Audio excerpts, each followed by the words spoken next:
Всем большой-большой привет! Сегодня будет такое необычное видео.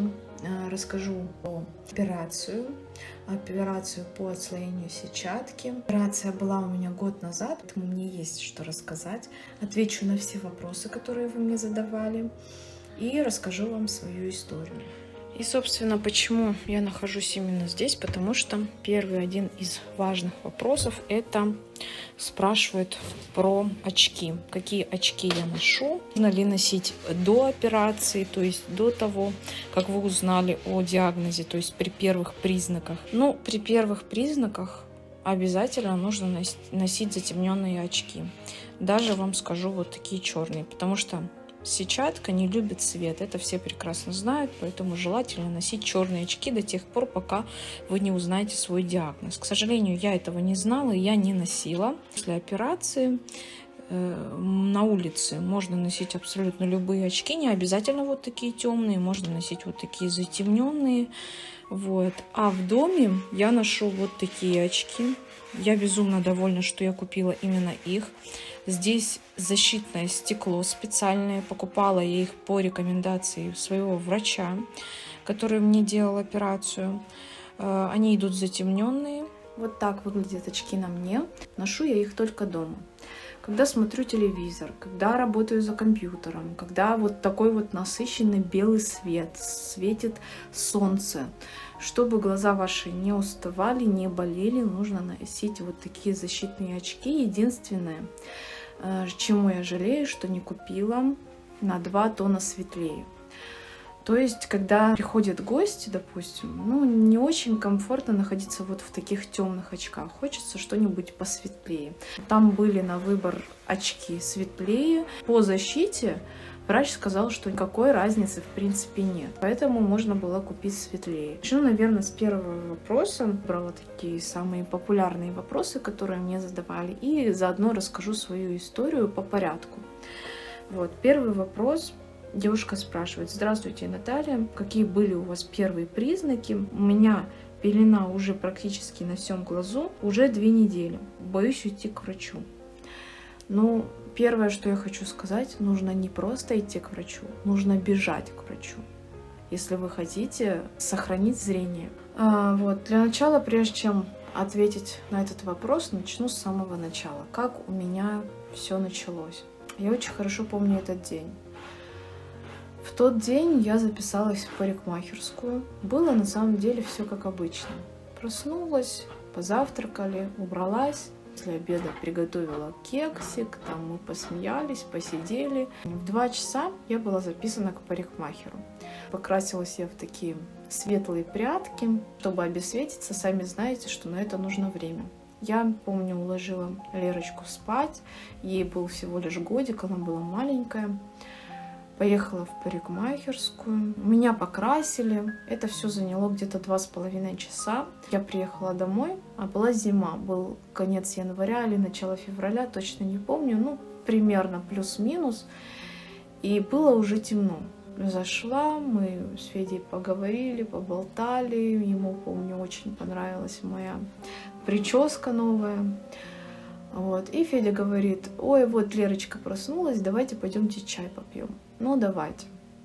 Я говорю: я пойду помою руки и вернусь. В общем, я поставила чайник, захожу в ванну, а у нас еще не было ремонта, и там была такая лампочка, яркая такая, знаете, вот такой белый насыщенный свет. Я включаю свет, и вдруг у меня в правом глазу появляются такие искры. Это все происходит быстро, в течение нескольких секунд. Я начинаю закрывать глаза, быстро умылась, и все, прошло.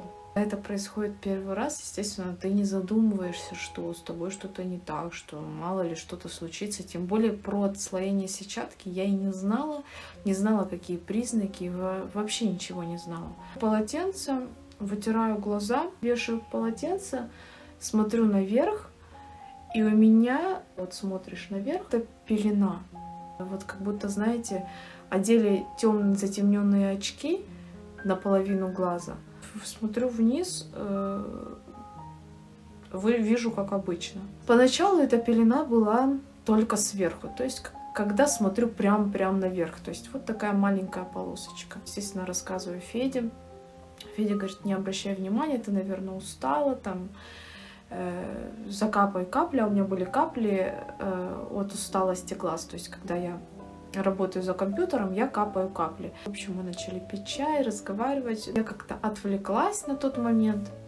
Вечером сажусь, искупала Лерочку, сажусь и начинаю, естественно, смотреть в интернете, за что меня Федя постоянно ругает, потому что в интернете сразу пишется все: онкология, рак, там, не знаю, все, что может быть худшее, там вот там написано.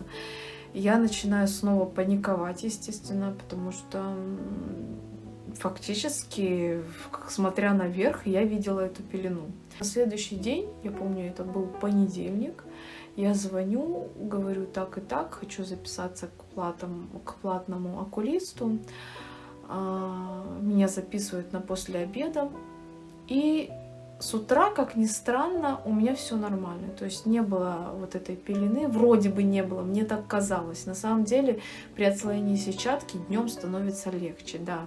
Вот этой пелены уже такой не видно, тебе легче, нет сухости в глазах. К вечеру становится хуже, да. Ну, во всяком случае, у меня так было.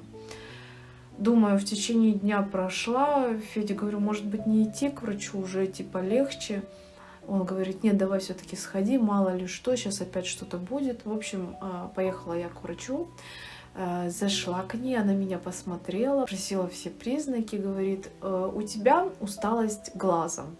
Есть такое заболевание, не знаю, это заболевание или что, и при усталости глаза именно, или глаз, бывают такие признаки, реально, такое бывает, что я сверху щупала, да, обычно, когда щупаешь сверху, да, но офтальмолог, любой врач, он при этих признаках вообще должен был, мне кажется так, что должен был меня сразу отправить на УЗИ, потому что это очень серьезное заболевание, которое ведет к слепоте. Через неделю, если не пройдет, придешь ко мне. Не помню, какие капли она мне выписала.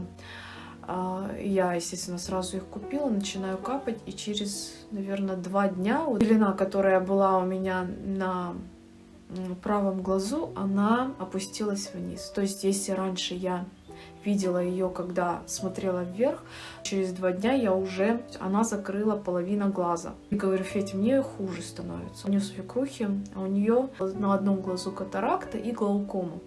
Она ездит к врачу в Моздок каждые там 3-4 месяца, меряет давление и так далее. Я спрашиваю, что за врач, беру адрес. Она говорит, очень хороший врач, у нее есть там все, чтобы определить диагноз. В общем, мы на следующий день с утра сели в машину, едем туда. Она меня посмотрела, сразу спросила, были ли какие-то травмы, потому что отслоение сетчатки — это обычно травмы. Я говорю, нет, ничего не было, говорю, все как обычно, ну, ничего такого нет. А она говорит, у меня, говорит, нет такого оборудования, но я тебя хочу отправить в Ессентуки. В Ессентуках есть клиника 3D. Там тебя полностью обследуют, и если понадобится, то там даже делают операции. И у меня сразу после ее слов, как операция, что-то серьезное, она говорит, скажу честно, не буду там ничего скрывать, подозрений на отслоение сетчатки. Я говорю, а как-то вылечить это? Она говорит, нет, нельзя. Если подтвердится, что у вас отслоение сетчатки, то это срочная операция. Насколько срочная? Сразу в течение там недели-двух. То есть чем быстрее, тем лучше. Если ты просто упустишь даже несколько дней, можно остаться абсолютно без зрения. Такие подробности прямо она мне не рассказывала. Она, все-таки как бы не знала точного диагноза, потому что оборудования у нее такового не было. Вот, я приехала домой, записалась к врачу. Насчет Ессентуков очень довольна этой клиникой. Там мне сразу поставили диагноз, полностью обследовали, проверили зрение. Записалась к хирургу, захожу к нему. Он говорит, тебе очень повезло, что ты приехала сразу. Единственное, мы не можем тебе сделать эту операцию, потому что тебе нужен наркоз. Здесь мы делаем только коррекцию, то есть после которой люди не остаются в клинике, а едут домой. А мне нужна более сложная операция, после которой несколько дней мне нужно будет провести в клинике. Может быть, даже недельку, то есть 1-2 операции нужна будет. Я говорю, какую клинику вы посоветуете? Он говорит, можно сделать бесплатно. В Ставрополе есть доктор, который делает такие операции успешно. Поэтому можете поехать туда. Это нужно сдать анализы, нужно поехать туда, чтобы она записала мне на какой день. То есть это довольно-таки долго. Это не так, что ты поехал и все. И можно поехать в Краснодар. В Краснодар микрохирургия глаза. Очень хорошая клиника. Ну, я там была в детстве, еще мы туда ездили. Вот. Они сделают операцию по квоте. Можно стать на очередь, но это довольно-таки долго, говорит, я тебе не советую ждать. Вот. А можно сделать платно. Я, честно говоря, думала сначала платно, ну, 1010, 20, до 50. Ехали домой, я, естественно, сразу позвонила в клинику, мне сказали, что операция стоит от 80 тысяч, смотря какой глаз. Я говорю, слушай, если врач посоветовал Ставрополь, то давай поедем в Ставрополь, пусть делают мне бесплатно. То есть от 80 тысяч, а мы как раз только начинали наш ремонт, давай поедем туда все-таки. Он говорит, давай найдем врача, напишем ей, скинем ей документы наши, там все обследования, она посмотрит и скажет, стоит приезжать или нет. В общем, я нашла в Инстаграм этого врача, который делает операции.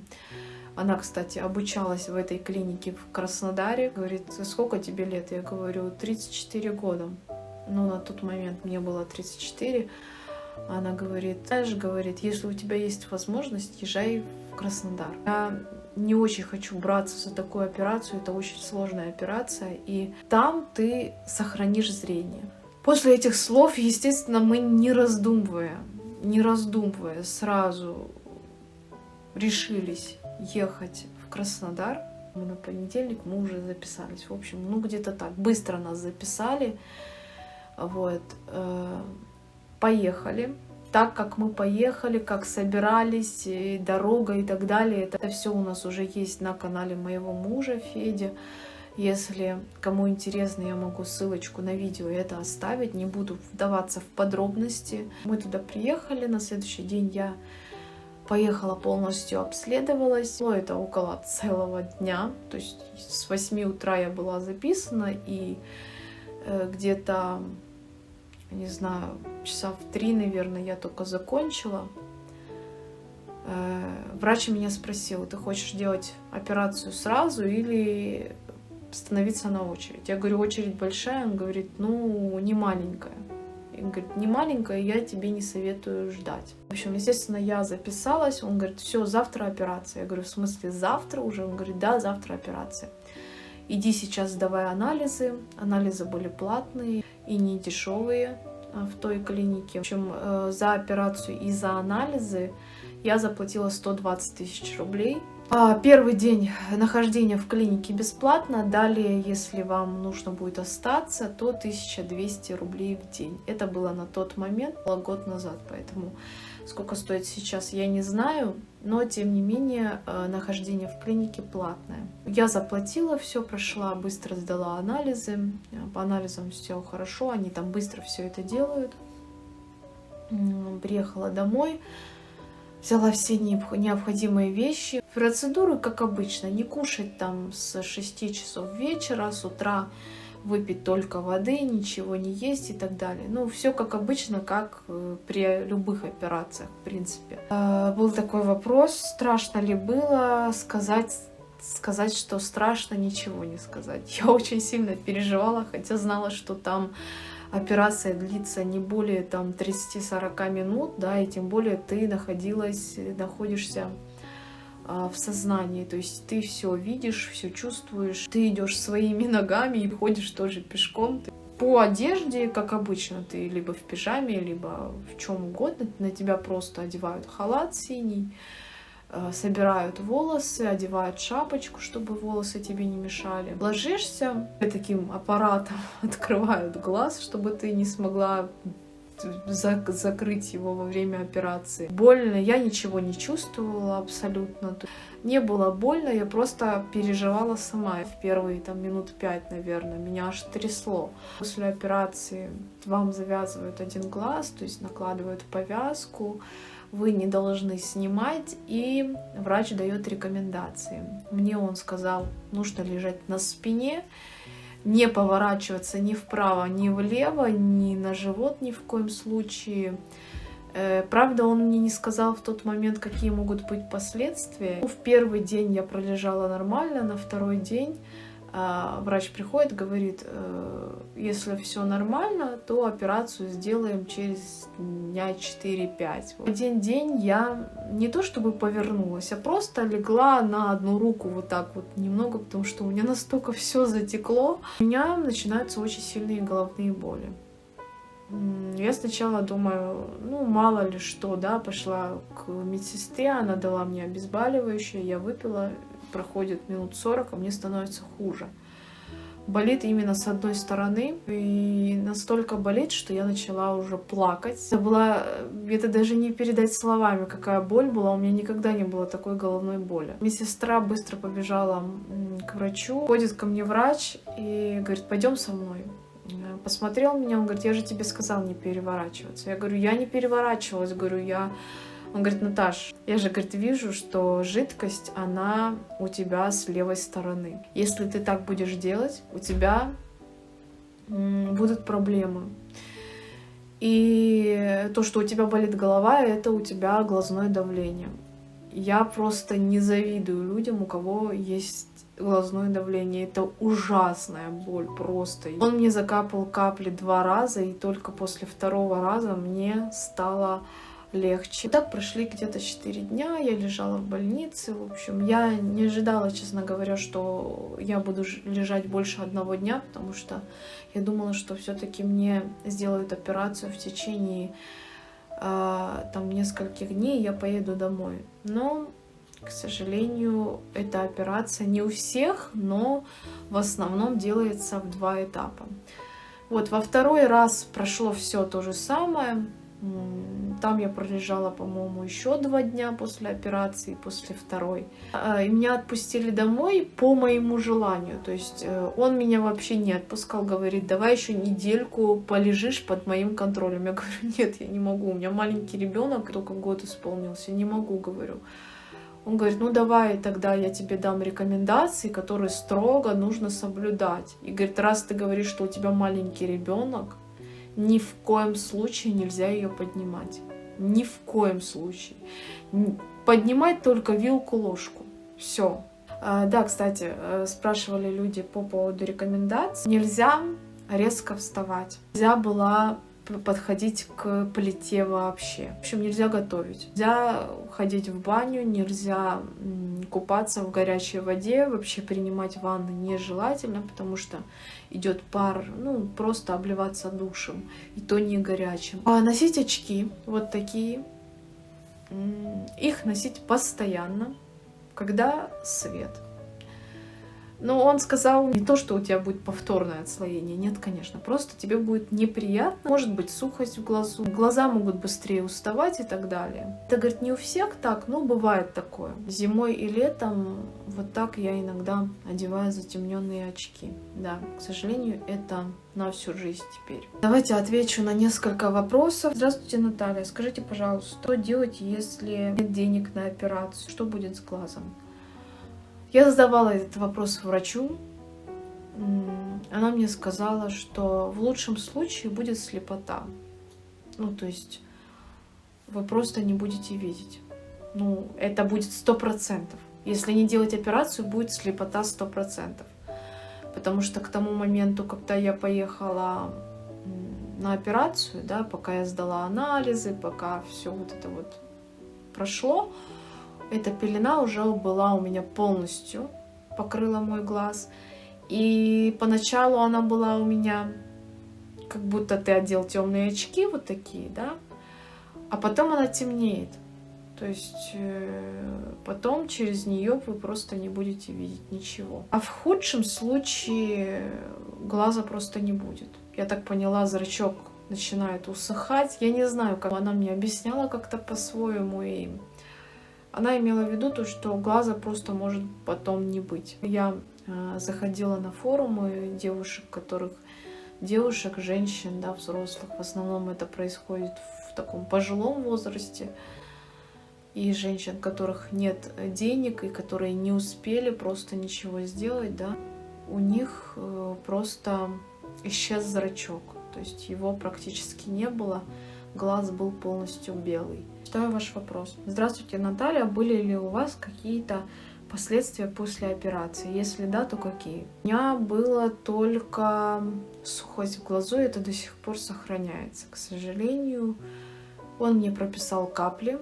Эти капли подходят не только при сухости глаза или там после операции, нет, они подходят и тем, кто постоянно сидит за компьютером, работает, смотрит телевизор или сидит в телефоне. Они просто снимают усталость глаза.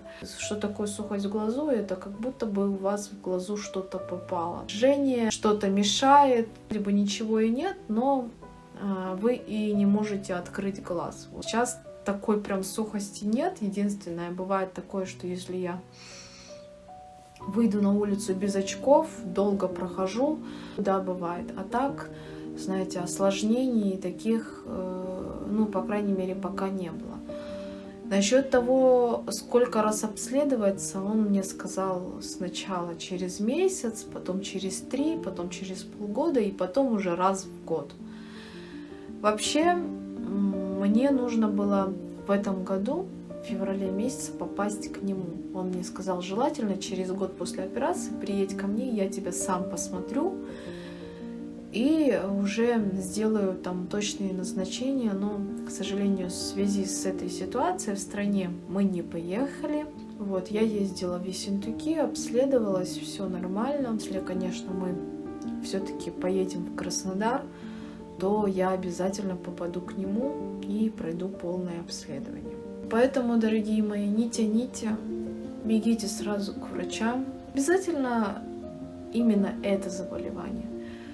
Почему-то мы все, я уверена, что многие идут к врачам, когда уже очень сильно болит, да, что-то вас беспокоит, сразу начинаешь думать, пью там обезболивающее, все пройдет, все нормально будет. И когда ты идешь к врачу, и он тебе говорит, а вот нужна операция или там еще что-то, да, и ты задумываешься, и ты только тогда думаешь, а почему я не пошла заранее? Ну, у меня же болело. Почему я обратилась так поздно? Поэтому нужно обращаться к врачам не только когда у вас что-то болит, а просто обследоваться хотя бы раз в год. И на этой минуте я буду заканчивать это видео. Я надеюсь, что я ответила на все ваши вопросы. Если есть какие-то еще вопросы, вы можете задавать мне в Инстаграм. Там я стараюсь отвечать на все абсолютно сообщения. Я часто там в сторис делаю опросник, отвечаю вам на вопросы. Можно аудио голосовое отправить, это очень просто. Естественно, в комментариях все не напишешь. Поэтому, если вам интересно, подписывайтесь на мой Инстаграм, ссылочка будет в описании. Хочу пожелать вам здоровья, еще раз здоровья. Тем, кому предстоит эта операция, удачи вам. Самое главное, верьте, и все будет хорошо. Всем пока-пока.